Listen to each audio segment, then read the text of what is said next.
What's up, guys? What's up, guys? Welcome back to another episode of Midnight Oil. Today's subject, we're doing jobs, the history of jobs. Why do we work the 9 to 5? Why do we have a 5-day work week? What's going on with jobs? Because, here's the kicker, I just quit my job. So that's kind of where we're at here. But anyways, yeah, let's get into it. Let's do it. So, like Tab said, quitting the job, right? And we thought it would be funny to get into the nitty gritty of the history of working. Because, as you all know, when one of your friends quits their job, you you remind them that they did that. Like, dude, you just quit your job. Yeah. So here's an hour of us talking about the history of jobs. We just thought it would be funny. Yeah. So you actually did some pre-research while we were pre-gaming. I did, yeah. That is going to be a common occurrence from now on.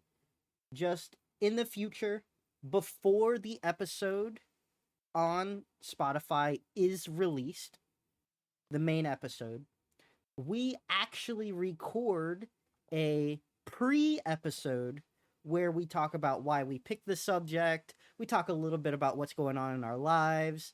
We just kind of have fun with it, usually between 15 and 30 minutes. So if that's something you're interested in, go on over to the Patreon, or if we're doing it on Spotify, we may do the Spotify thing where you can like have people sign up for like a membership or something. Not quite sure how that works quite yet, but we're going to be using Patreon for sure. And there's a bunch of other goodies on there that you may enjoy. So check that out. But that's why we kind of have some information up front, as we thought that it would be it's gonna flow a little better than it did last time, I think, because we did a pre-research. So I hope so, at least. I think it will. Well, We'll see. let's just start off with a statistic. I love me some percentages and statistics. All right. So, people in the United States, 65% of people like their jobs. That leads to the opposite percentage opposite percentage of people, which is 35%. Just over a third of people don't like their jobs. They don't enjoy what they do. During this study, they found that only just over 20% of people in the US are passionate about the work that they do. Now, I'm no mathematician, but that is not 100%. And that is why this is, I would say, a big issue, because we do sleep for a third of our life. We do eating, driving, entertainment. Like, we do all of these other things, but for another big chunk of our lives until you're about 60, 70 years old in the US, you're working. So if you don't enjoy your job and you're part of that 35% of people, that is like such a big number to me that I don't know. That doesn't sit right with me. Not at all, no. And if you look at another statistic, there's 164.6 million people that are in the labor force. And that was just in February of 2020. So if you think about those percentages, and apply them to that number, which I didn't do the math before opening my mouth to speak about this. That's insane. Yeah, just before the vid happened, I'm sure there was all kinds of job craziness already. Like I was still in school when COVID happened. Like college was actually terrible. They didn't translate online very well at all. But finding a job in 2020, 2019 was difficult sometimes, depending on the area that you're in. It just they have all of these interviews, and they I'm sure they interview hundreds of people, maybe even thousands for some of these jobs. And if you're looking for a job and you're trying to put food on the table, it can be annoying to go to, you know, 10, 20, 30 interviews. So, it's just mind-blowing that people are in jobs that they don't like for so long. It's just, to me, I'm not one of those people that's like life's not fair. That's stupid. We know life isn't fair. Like, you don't have to say it. I understand that. But man, it sucks that people have to work jobs that they don't like. And the fact that only 20% of people are passionate about their work means that people are not getting paid enough, don't like the people they work with, or maybe the company is just garbage. And that just, it doesn't sit right with me. It makes me upset. It makes me want to go to Washington, D.C. with a handmade sign and stand out there until they change it. Funny enough, they've done that throughout the years, actually. What I've learned in my research. That's how we got to the 40-hour 9 to 5 work week that we're in. So, Cuz unions be striking. so when did that happen? When did the first like big change happen in the labor force?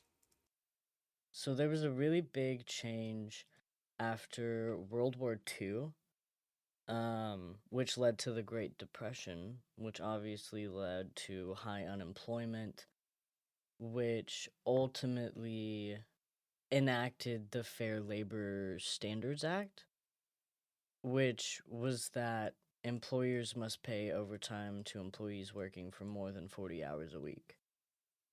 That was probably one of the major turning points, but obviously there was a few other ones where, like in 1896 through 1945, that was the crucial transition moment for labor. Hmm.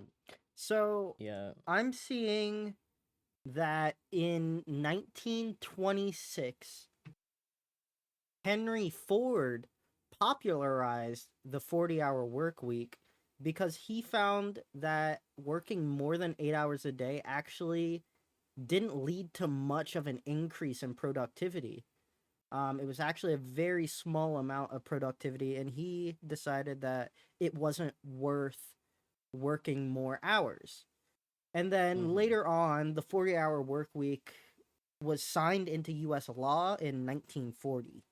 So, Henry Ford, from what I have seen so far, was the first person to really be like, okay, listen, we don't need people working 50, 60, 70, 80 hours a week. And it's also not efficient.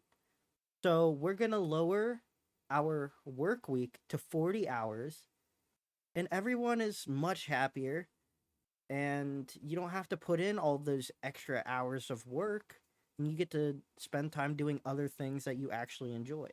Yeah, and at one point in time there was it was a standard 6-hour workday, and most people didn't really like that because I guess they were lacking on money. Again, it was, back when people were living in poverty quite literally everywhere except for the top 1%.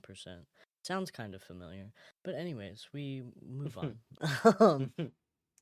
But so there was a 6-hour work week, and most people were like, nah, let's go to 8 hours. And the only people that really stayed within the 6-hour work week were women. Mm. Yeah. So this is crazy because women's rights has a lot to do. It's not just with work, but it has a lot to do with being paid equally as a man.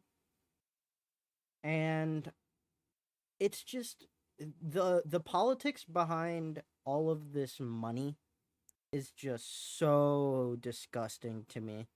Like, these companies make so much money. Like, and I'm not a business hater, by the way. Like, I'm not like all rich people are inherently bad.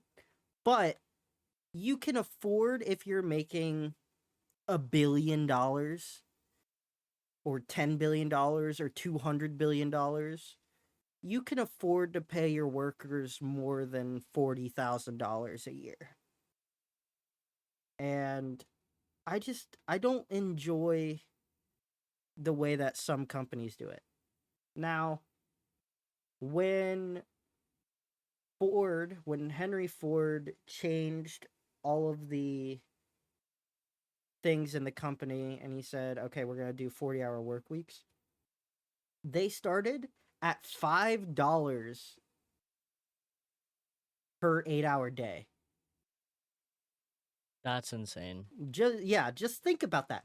$5 for an 8-hour day, which says was almost double the average auto worker's pay. So Double? that's insanity. I don't know if it means $5 an hour, but it says $5 per 8-hour day. That better not mean like $5 total. Because what? I mean, granted, inflation has probably raised all of that anyway. And so that was probably norm because their shit was cheaper. But also, man, whew, You're it's crazy. not gonna believe this. I don't think this is us being out of touch because we didn't live through the time.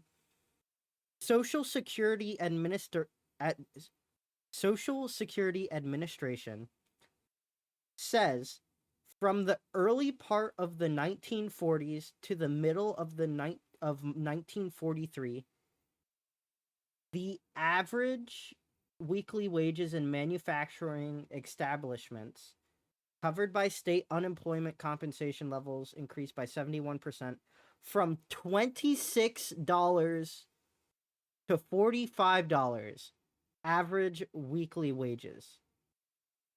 Holy. Not the So average weekly. minimum wage in the 40s was 30 cents an hour. That's crazy. Could What does you that could even you equate to? So if you do 30 cents times 40 hours, you're looking at $12. Oh, fuck. Could you God damn. could you imagine working 40 hours and getting paid $12?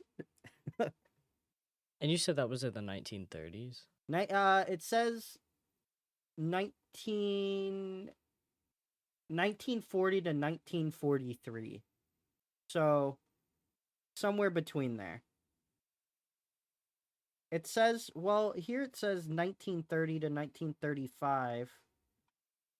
Male labor was 45 cents an hour. And here's where we get into some of the politics. It was actually 45 cents for white people and 35 cents for people of color. That's fucked So, up. yeah, this was when the labor laws were just simply not equal at all. And, to an extent there's still issues today, but back then it was just terrible. That's crazy. And to put a little something else into perspective, The 1940s dollar is equivalent to about $22 today. Wow. Yeah. So if we take it back to 30 cents, that's about like $6. Wow. Yeah. So $7 would be roughly around the 40 cents, I think. And that's, I mean, granted, minimum wages are changing, but the $7 was around minimum wage in most places until recently, I think. Within the past few years, at least. So back then, this being the 1940s, minimum wage was about 30 cents an hour. A This is crazy. A thing of milk was 27 cents. Yo, that's wild. But you have to also think that if milk is 27 cents and minimum wage is 30 cents, you're basically saying that your worker is worth 1 gallon of milk per hour. And I think What that's the just fuck? insanity. We need to do one on a history of inflation, because this shit's insane. Yeah, I mean, you're talking about people making $48 a month, $50 a month, and that's just insanity. Because if they made $50 in let's say they made $20 in a week, you're talking,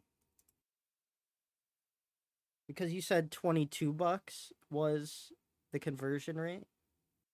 Mm-hmm. Per dollar. So about $440 per week today, which it unfortunately does come out to that today. And it's not, minimum wage is no longer livable in a few places in the United States. Um, and even if you are in a place where minimum wage is livable, it's not great quality of life. So, Yeah, it pays the bills, gets food sometimes, yeah, I mean, and at that then that's at that it. point, you're utilizing probably public transportation or a bike.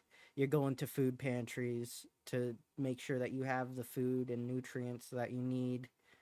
Um, it's yeah, it's really rough. Yeah.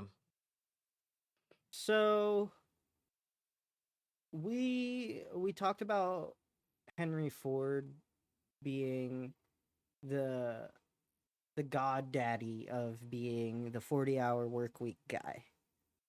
Mm-hmm. But before that, like you were saying, people were working 60, 70 hours a week. And to my knowledge, I don't know that overtime was a thing then. It wasn't until FDR signed the Fair Labor Standards Act, which that ultimately put into law the 40-hour work week with the overtime pay. Mm, And that was in 1938. wow. So people weren't Yep. getting paid overtime until 38?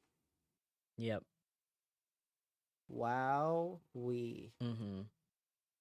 Um, Kellogg actually was the guy. I know that we mentioned it earlier. Was the guy that tried to do the 6-hour work week. But it did include a reduction of pay. But it let Kellogg hire back employees who had been laid off, let go, and it opened up a lot more jobs for him to hire people that were just simply unemployed. But like I said, the workers were not happy. They were like, please, for the love of God, let me make more money. Yeah. So I guess So every now and then I'll like flip through like Facebook or Instagram or sometimes Twitter, but I hate that place.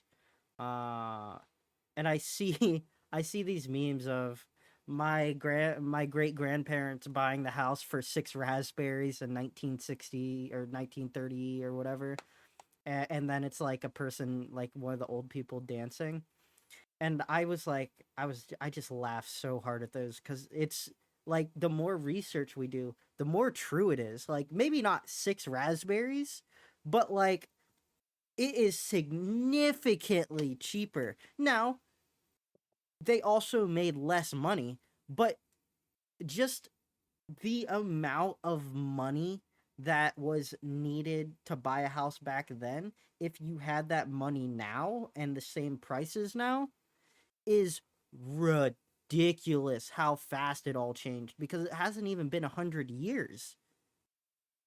So just imagine like 100 years from now, if we stay on this curve, houses are going to be 20 times more expensive. So you're talking $3 million for a $200,000 house. So what's actually interesting, I just looked it up. Um, for a house roughly, at least in today's terms, 195K a house.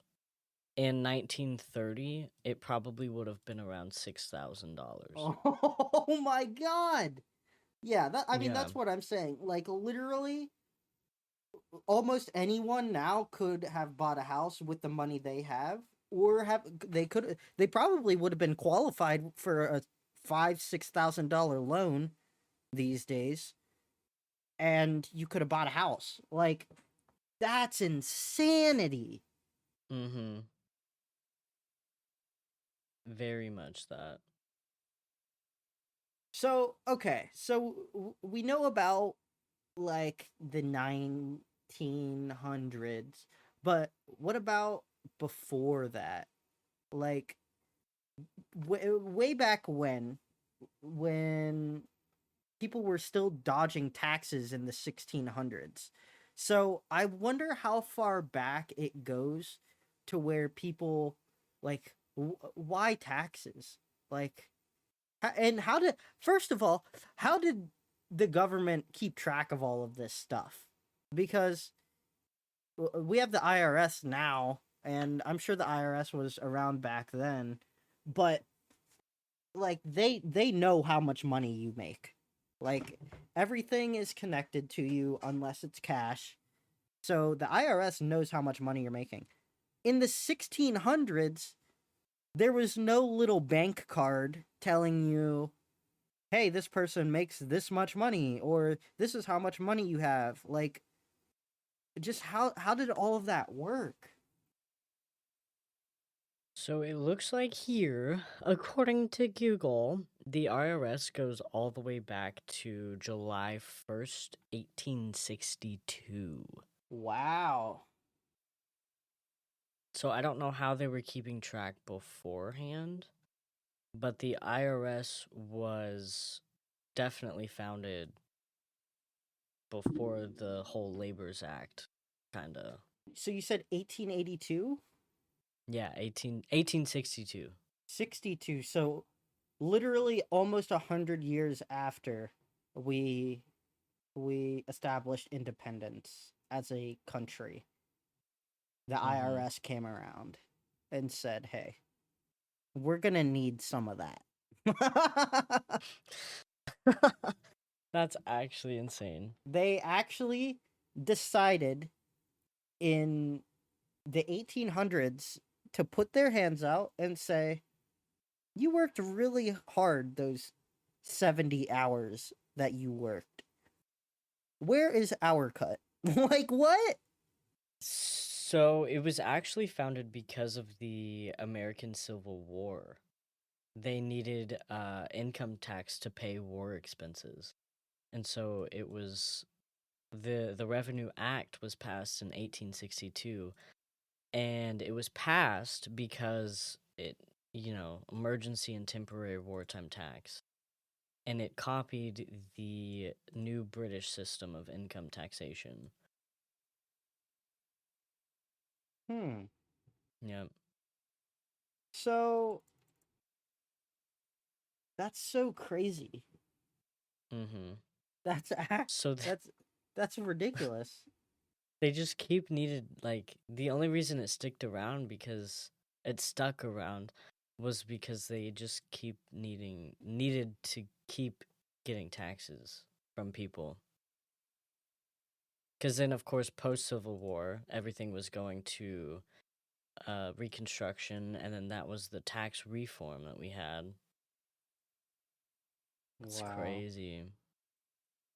So let's let's let's take a step back, right? So depending on your religious views, which we're not here to talk about religion, at least not today. Uh, but the earliest job ever.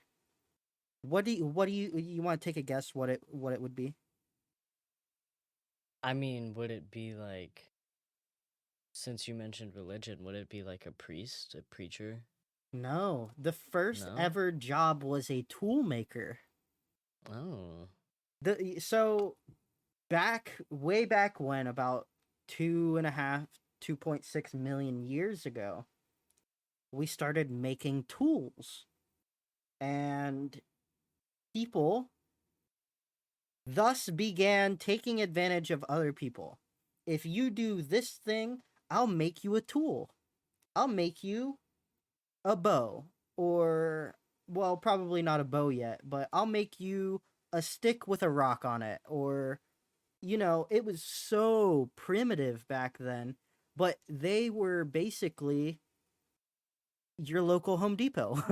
Like, that's that's how Home Depot worked, is you found someone in your tribe that has learned the skill of attaching multiple materials together and giving them to you in exchange for, at that point, probably just food, protection, entertainment. You can figure out what that may mean.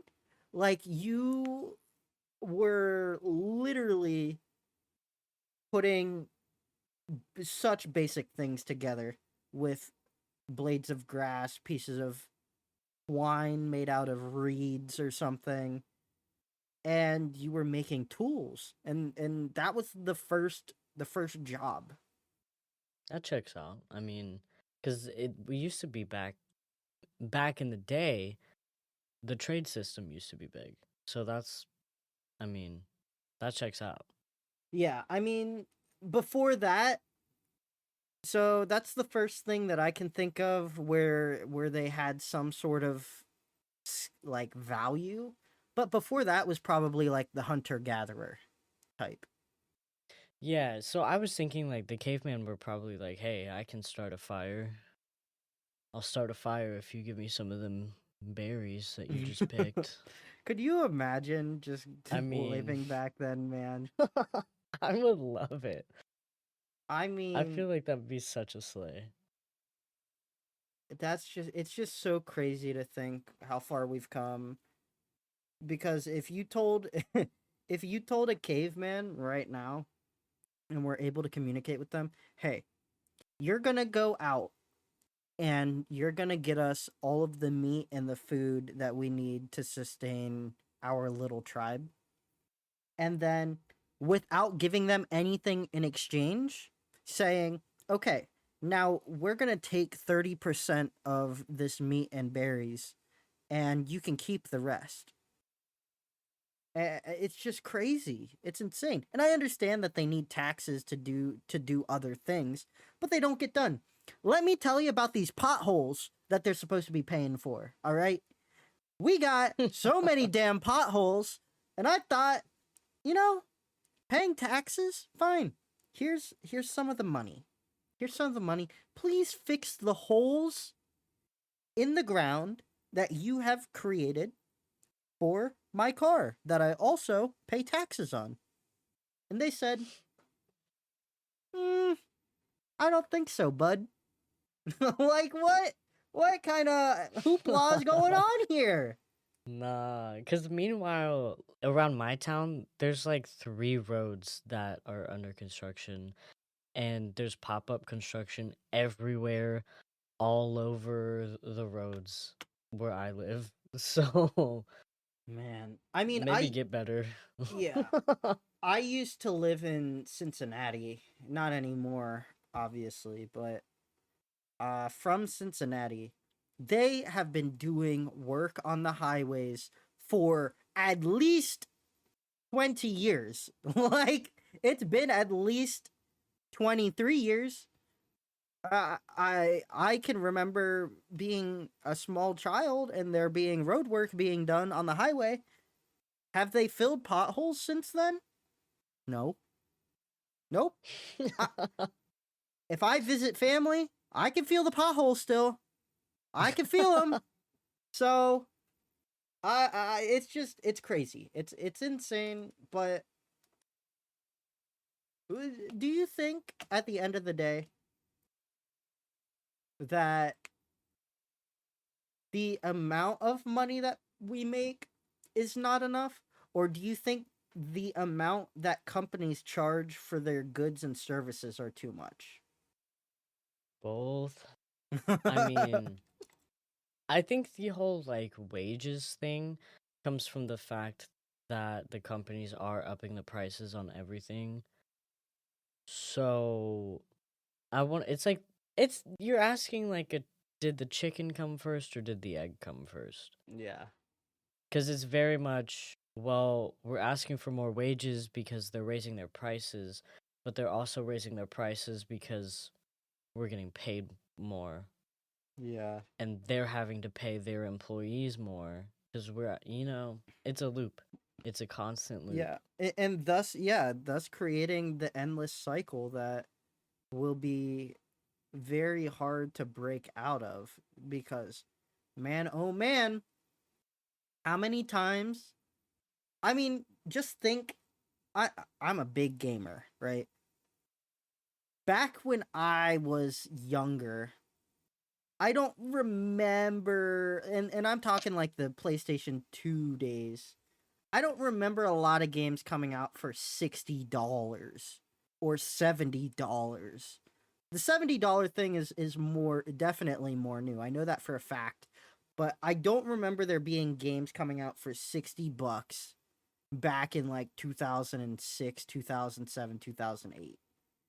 I just don't think that was the price for games. But now look, you have companies charging $70, almost $100 for a video game. And I'll be honest, they have the replay value, right? They're games, so you're gonna play them more than once. But at the end of the day, I don't. What is federal minimum wage right now? It is I think it's getting changed to 15, so but I think we're sitting still at 725. yeah, so 725 minimum wage set by Fair Labor Standards Act or FLSA. So you're telling me that the game that you have produced, and again, I understand being now a game creator, a game developer, games cost money to make because you're not getting that time back until the game releases. So you have to pay the people, all of that. I get it. But you're telling me that this game is potentially worth 10 hours of my working time that I'll never get back. And I just think obviously video games is of the least concern, but that's the one that came to mind for me. $70 is just crazy. I want to say interestingly enough, so I'm looking on Google right now about like PS2 games and what they cost like on release. And there's not that much info on it, but granted, take this with a grain of salt. It's from a Reddit sub. Most people are saying that games usually really always came out in the $40 to $60 range, like if they were a new game.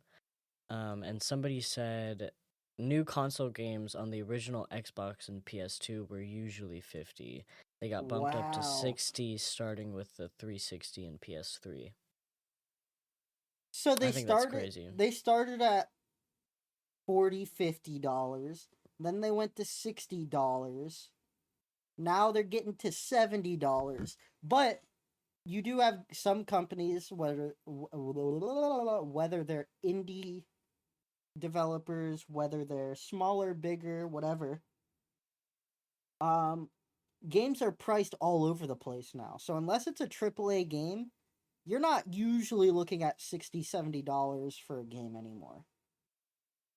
But that also gets into like, okay, so if you buy a game for $20 and a AAA game company comes out and they're like, "Hey, we're actually going to make something similar for $70."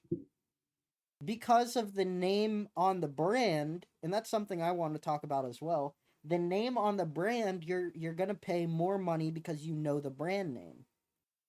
And that goes for a lot of things in the grocery store, in the hardware store. Like, name brand things almost exclusively cost more money Little than, Debbie. yeah, little Debbie is is taking all your money. And then if you have like a Walmart, what is Walmart's, is it Great Value? Yeah. You got the Great Value stuff, which is like the generic, instead of there being like Serum Mist, it's like Squirt or something. I don't know.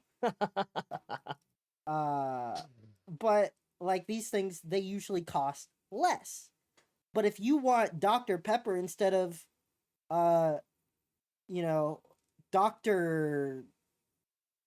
whatever, I don't know that I don't drink soda anymore. Um but basically Dr. Pepper is going to cost more than the generic. And you're paying more money because yeah, maybe they taste essentially the same. You're paying because you know the brand and you trust them, and they've created this identity, which it's all owned by like Coca-Cola and Pepsi anyways, by the way. But Yeah, I was about to say there's people that are like simply just dominating the market. And if you think about it in like a different way, even the competitors are owned by the same person. So you could be like, "Oh, well, I like Heinz ketchup instead of Oopsie Doopsie ketchup." But in reality, they're both just owned by the same dude. yeah, Corporation. There's a lot of food monopolies in grocery stores nowadays.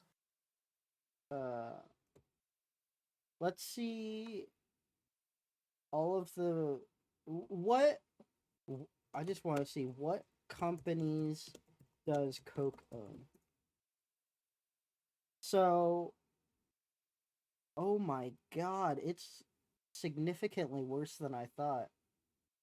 Are you ready for this? They Yeah. own Dasani, NOS Energy, Fanta, Mellow Yellow, Mr. Pibb, Coca Cola, Sprite, uh, Kinley, Honest Tea. I can't see some of these. But then you have companies like Kellogg's that owns essentially every single cereal on the shelf. It's this is nuts. I didn't think it was this bad.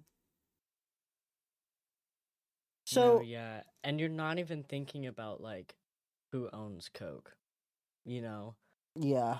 Because if you trace it all the way back, there's a bunch of shareholders that own Coke, basically. And they also own a bunch of other things. So everything you buy just going to these like few dudes, few corporations.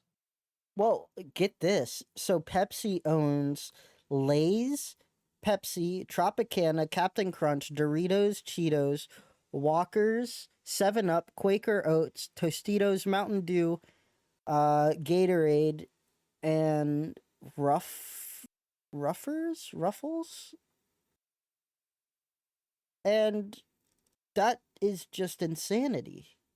So every time you buy Cheetos, you don't think about it, but you're giving money to PepsiCo or Gatorade or Lay's or Doritos.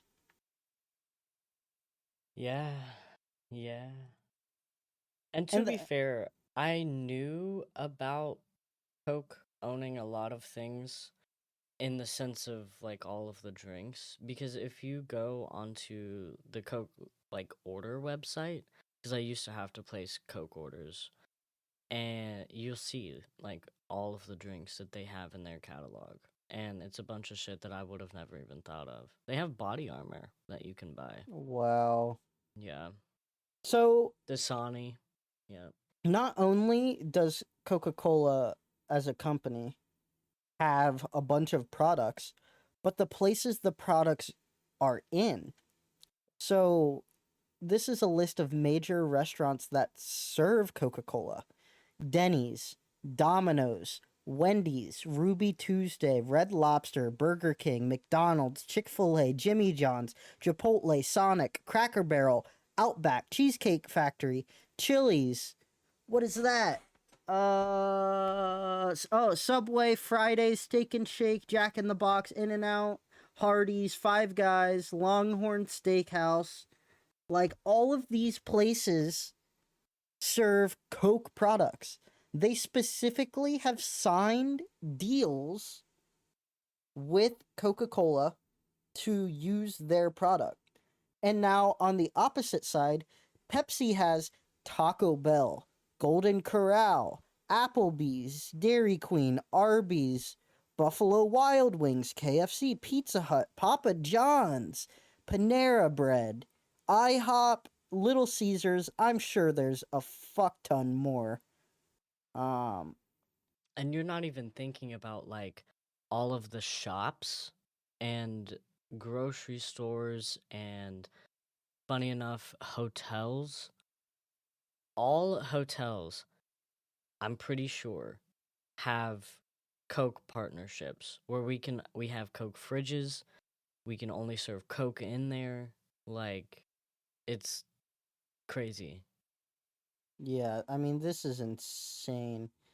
I won't go through all of these, but I'll go through a bunch of them. You got Sprite, Simply, Minute Maid, Jack Daniels and Coke now, Gold Peak, all of those tea flavors, Fanta, Diet Coke, obviously, Dasani, Barks, Body Armor, you just Smart Water, Vitamin Water. Like you just have monopolies of these insane companies that own everything. Because if I owned one of any of these things, I would instantaneously be like a million or billionaire. Because you're talking Sprite, Mellow Yellow, Fresca, Minute Maid, Pib, Seagram's, Gold Peak, Powerade, Fairlife. Fairlife, like the milk, Core Power. Oh my gosh. Monster. Yeah, don't forget Monster. They don't own Red Bull though. I don't so I saw something about that actually. It's up in the air from what I can see that they own it. It from what I was seeing they have like a distribution deal with Monster. But they have less than a 20% stake. Mm. But Word. I think they're licensed by Coke or something. I don't Yeah. know. I'm not quite sure, but I was reading something about Monster still being its own company, but I don't know the logistics of it. I don't know how the parent companies work or anything. Mm-hmm. I was just going based off experience because I've seen all of these, and I really thought it was the norm to know that all of these are owned from Coke. Because, like I said, if you're on the Coke website ordering for like a big chain, like a business, and you have it worked out to where you can order in bulk, you see all of those things on the daily whenever you're in their website. So Yeah. I've already known that they own all of these things, and Monster definitely is the one. But I know is one that's on the website at least. And I know that Red Bull Mm. is not. Yeah, Because get I have to fucked, order Red Red Bull. Bull separately. No, I mean, I don't do like caffeine anymore. Um, but energy drinks, the market on energy drinks is crazy. The amount of They got people a that chokehold on me. I mean, people drink. It's like it's almost like coffee, right? Like if you're a coffee drinker, you're gonna drink coffee almost on a daily basis. If you drink energy drinks, you're probably gonna drink a couple of them a week or more. So it's insanity because you're talking. Imagine if you had a customer for your business, and they bought 24 of your product every month, right? Almost like a subscription. You're paying $12, $20, whatever it may be for a 24 pack of your favorite soda. And now when you go to the grocery store, you buy cereal. Sure, you buy, whatever else. You're buying eggs, you're buying milk, you're buying the necessities, whatever you buy at the grocery store. But it turns out, maybe you buy three different cereals. They're probably owned by Kellogg's, all of them. Let's say you buy a couple different sodas. The likelihood that they're owned by, Coca-Cola or Pepsi is very, very high. So you're funneling money back into all of these companies. And I'm not saying like don't go buy them or anything. I'm not going to like advocate you not to buy them. Soda isn't good for you, just to put that out there. I will say it's not good for you. But if you enjoy a soda, enjoy your soda, right? But I think we just need to all start being more conscious about who we're giving our money to because they're getting like Scrooge McDuck would look poor to these people. That's how rich these people are like getting. And it's just crazy. They just fly off the shelf 24/7. Yeah. I mean, and just being back into that, like, have to order for a business mindset, you spend probably roughly, if it's a small order, anywhere from $200 to $300. If it's a big order, upwards to $1,000. And you order weekly. So, You're talking like as a business? yeah, yeah. As a business, you're ordering from at least Coke weekly, spending anywhere from $200 to $1,000 a week straight into Coke. And then you take that money that you buy, you overprice your drinks, take that money that you make back and put it just right back in.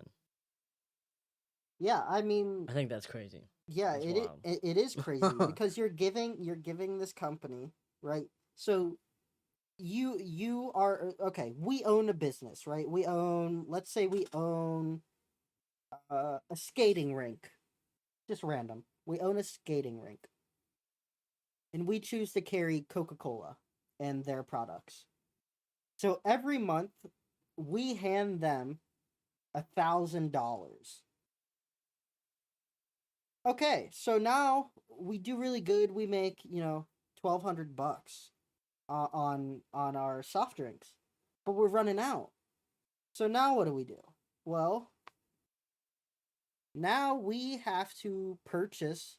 more Coca-Cola and products. So we hand them another $1,000. Well, now we have just made $200 off of our $1,000. And you basically pissed it into the void because you're going back and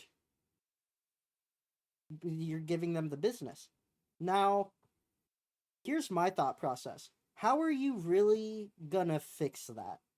Which is what I think you're actually paying for, is the convenience of all of these things, right? When you maybe that's why it's called a convenience store. But you're paying for all of these things. You're not just paying for the product. You're paying for the convenience that you don't have to make it yourself. Because else you'd have people trying to make their own Dr. Pepper and blowing their garages up, or, dying because maybe they did the ratios wrong or whatever it may be. It's just insane. I I That's don't how it know. be. It's Consumer crazy. world. Capitalism. Yeah. We went on a really long tangent about companies and monopolies Yeah. Well, I just when initially we were talking about jobs. You're right. You're right. You're That's so funny. right. um I mean, but that's where the money's going, right? So if you work a job, what are you going to do? So okay, let's Put it let's back into the system. let's role play a little bit, okay? You well, I'll say I work the job. You said fuck you to the job. So Yeah. I work a job, right? And now I come to your, let's say, Walmart, and you own the Walmart. So I walk into Walmart. I'm happy. I just made $800 for my paycheck, or whatever. Let's just say $1,000. I made $1,000. I have a family of three, right? I have a wife and a kid, right? Some people are single. Some people have a couple kids. I'll just say I have a wife and a kid. I have to buy food for all of them, including myself. So I walk into the store and I'm buying the eggs. I'm buying, let's say, a bunch of veggies. So I'm getting the carrots. I'm getting some cabbage, some lettuce, some potatoes. Get some fruit, some apples, maybe a bunch of bananas.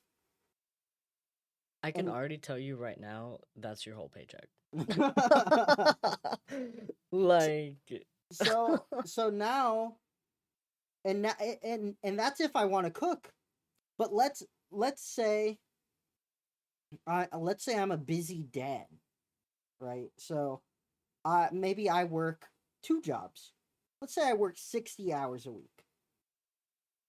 So now I want things that are easy to make and pack into my kid's lunch, or make for the family.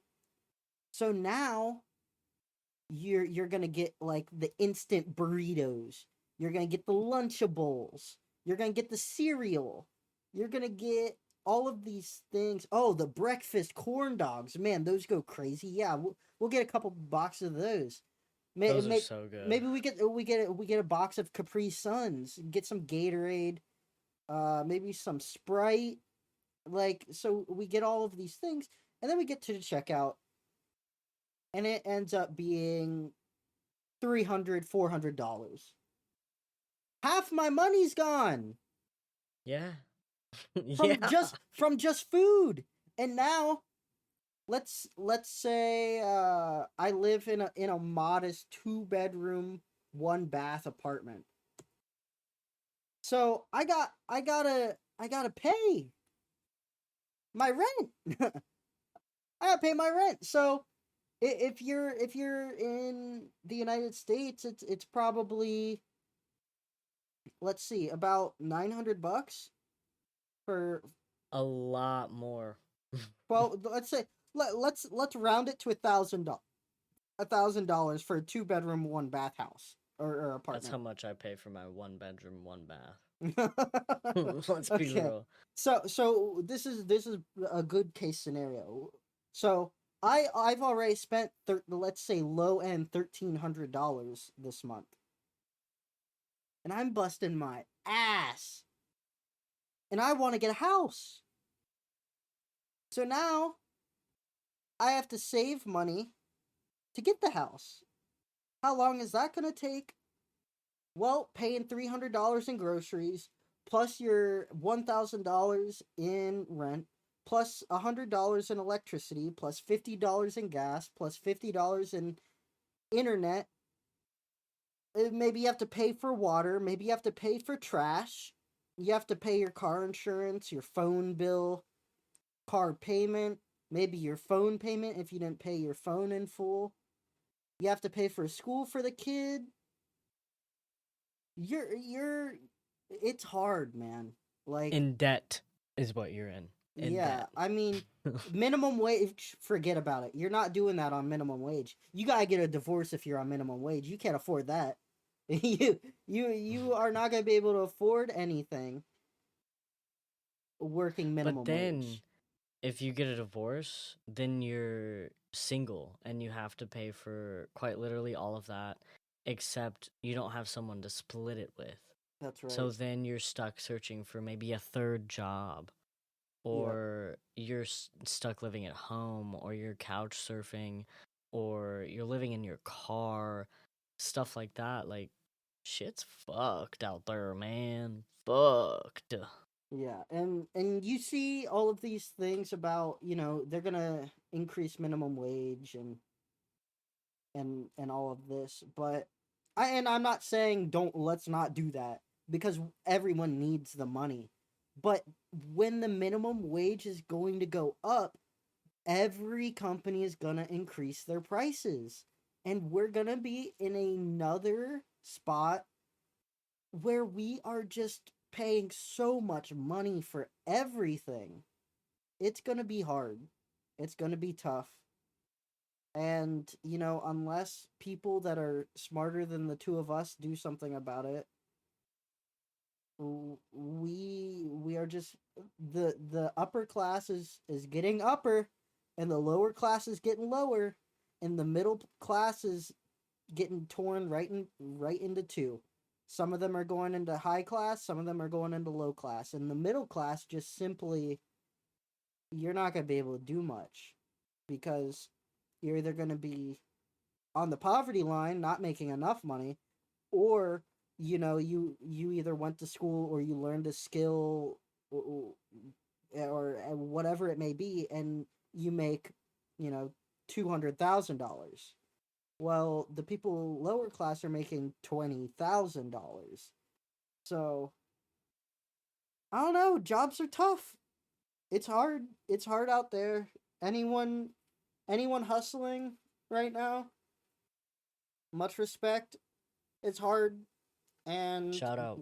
yeah, anyone who works minimum wage, anyone who works at a job that they don't like, anyone that works in the hospitality service industry, I mean, you got my love because it's hard out there, and you We know see you and we we're proud of you. we Keep totally hustling. see you.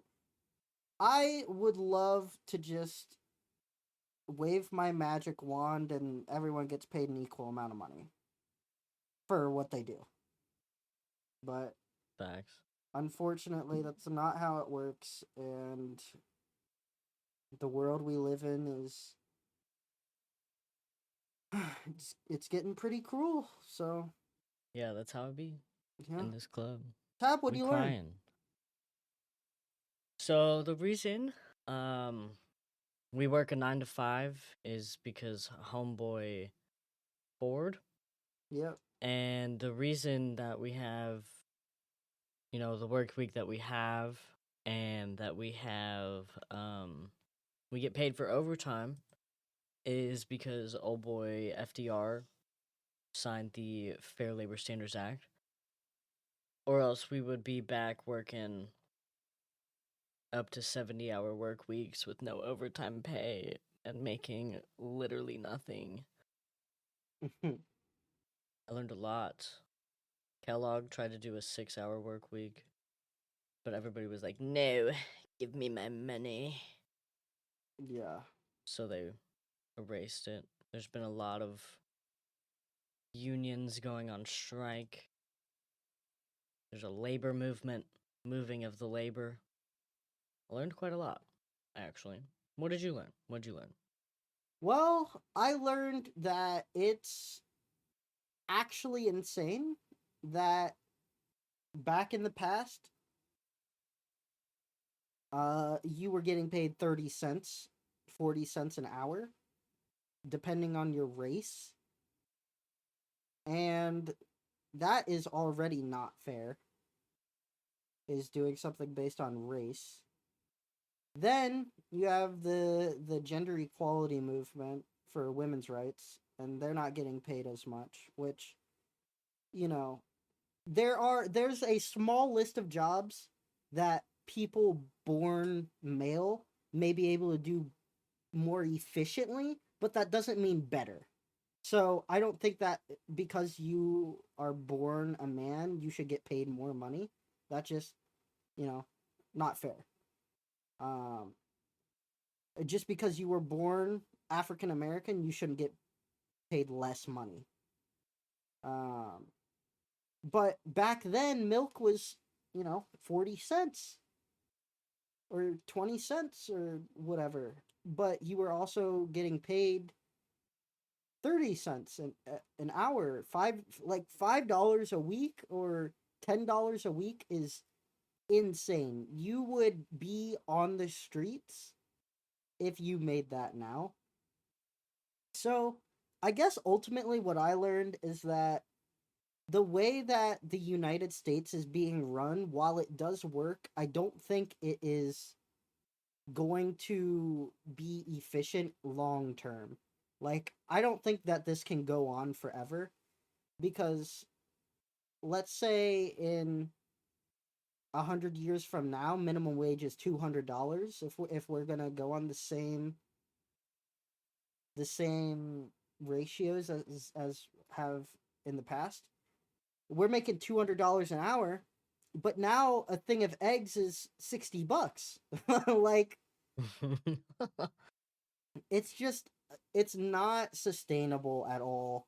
The job market is not sustainable. The wages are not sustainable. The cost of living is not sustainable.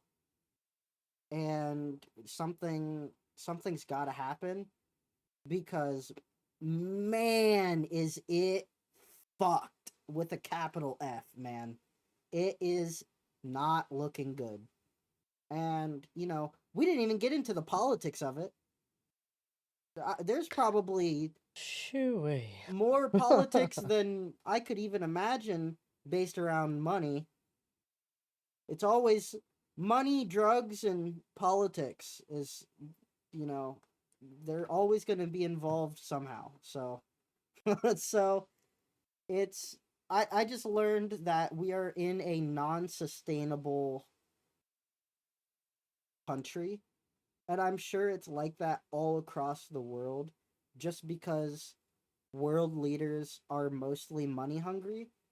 And instead of continuing the better of the human race, people are more worried about their money. And I think ultimately that is what's going to lead to our downfall. Yeah, that's fair. We're in some interesting times. Yeah. But if you like less depressing topics, go check out our last episode. Go check out the Patreon so we can become a monopoly as well. Yeah, I And want to buy up all of the milk and egg brands just so I can lower the prices. yeah, yeah, shout out to Big Eggs and Big Milk. Facts. Yep. Big Milk, we know you're listening. Lower the prices. Yeah, just lower them. Lower the prices, man. Eggs, lower the prices. In fact, Swear. everyone who listens to this, who owns a business, you should lower your prices by 5%. Just do it. Yeah. Just do Just it. why not? Why Yeah, not? why not? Fuck No, it. no, but for real, like I learned that it we have gone severely downhill, but it's not all bad, right? We didn't research a whole lot of good, but that doesn't mean it's not out there. All right, I'm it sure doesn't people like mean their jobs. yeah, like yeah, 20% of you love your job. So, shout out to the other 80% that don't. And if you enjoy yapping and you got some earbuds and you're allowed to listen to it at work, or you listen to us on the way to work, or you listen to us at all, shout out to anyone who listens to more than one episode, by the way. After this um one, woo. but seriously, it's like a dream to be able to make an impact on people, and if you enjoy it from an entertainment or an educational standpoint, amazing. If not, I guess you didn't get this far. But Which that seriously, would be valid. go check out the Patreon. Go check out our last episode, which was actually our first episode. And yeah, you got anything you want to plug? Go follow our Instagram. It's called Midnight Oil Entertainment. We're gonna be posting some stuff there. Yep, yep. And I'm super duper excited. I was joined by Tab. Thank you, as Yeah, that's me. always. And my name's Keegan. This was Midnight Oil, and yeah, let's just keep doing the thing. Good night. Nighties.